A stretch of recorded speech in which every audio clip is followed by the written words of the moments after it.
Doctor साहब, कौमी assembly में इंसदाद दहशतगर्दी एक्ट में तरमीम का बिल पेश किया गया है, जिसके तहत जो है मुश्तबा अफराद को 3 माह तक हिरासत में रखा जाएगा।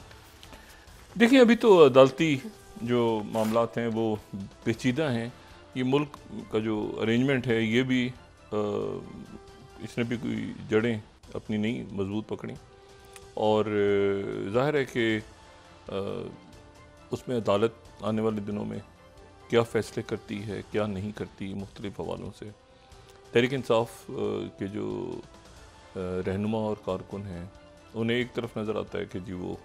मुकदमात बन रहे हैं, दूसरी तरफ से कोई रिलीफ ही नज़र आती है मिलती हुई। जो इस अरेंजमेंट में मौजूद लोग हैं वो भी परेशान हैं कि पता नहीं क्या होगा। तो वो जो है ये, लेकिन इसमें असल मामला तो वही है कि सिक्योरिटी, जैसे आज सुबह भी वाक़या पेश आया अफसोसनाक,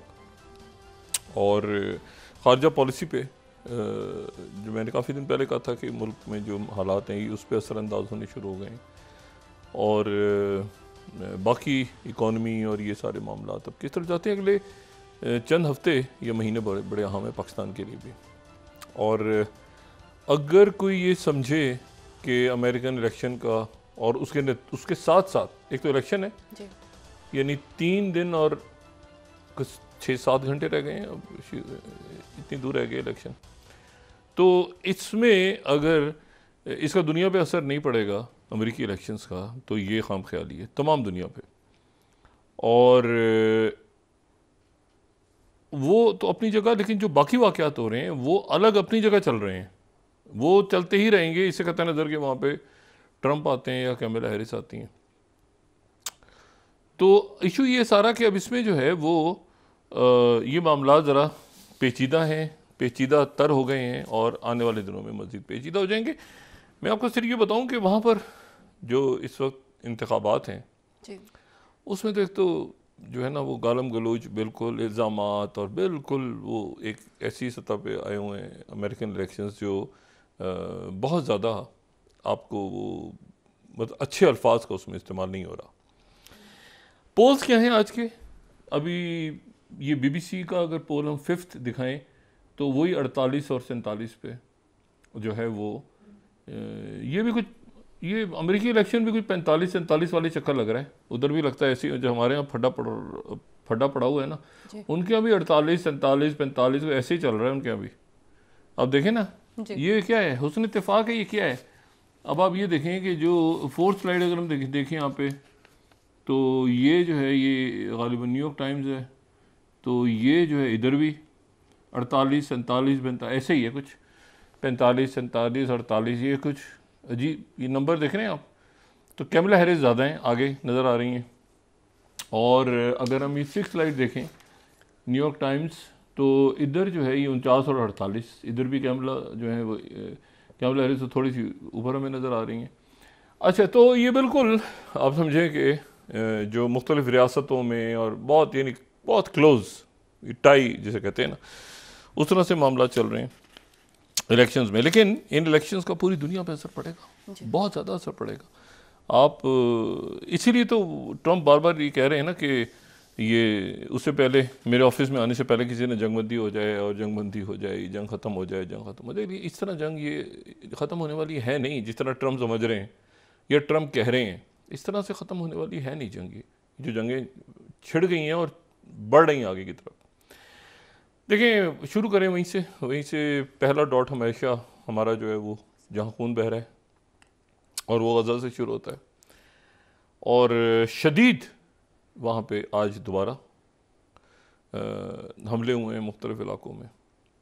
और जो नजीब मकाती हैं जिन्होंने कल कहा था कि चंद घंटों में या चंद दिनों में उन्हें उम्मीद है कि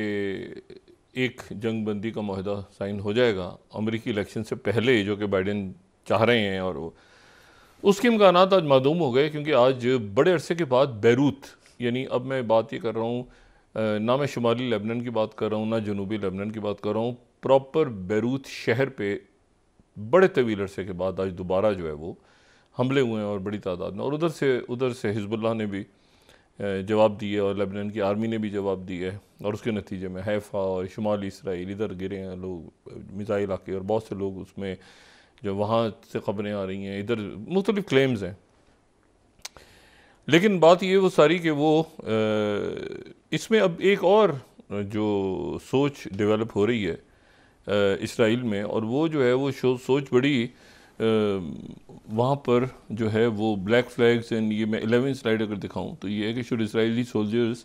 reviews to obey orders Gaza में, क्योंकि वो कहीं आगे जाके वो वॉर क्राइम्स के अंदर ना, उनके बहुत से लोग जो हैं, तो ये भी वहाँ पे एक आज ये मैं उनका दारिया पढ़ रहा था, 11 स्लाइड अगर हम दिखाएं तो वहाँ ये डिस्कस हो रहा है कि क्या सारे ऑर्डर्स जो हैं ओबे करने चाहिए इसराइली फ़ौजियों को। तो ये जो है ये अब इसमें जो है ये मामला वहाँ पे ख़राब हो गए हैं बहुत ज़्यादा। अच्छा, एमॉस होस्टन मौजूद हैं वहाँ पे,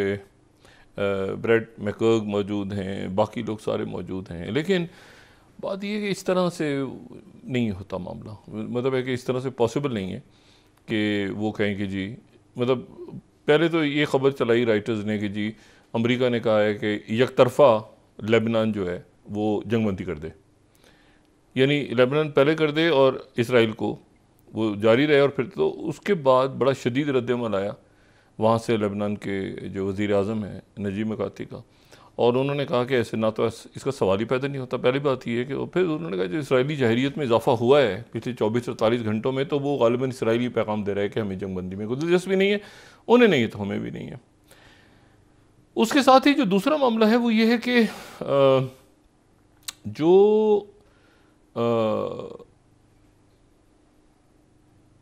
एक इसराइली इंटेलिजेंस की अपनी एक रिपोर्ट्स गई हैं कि ईरान जो है वो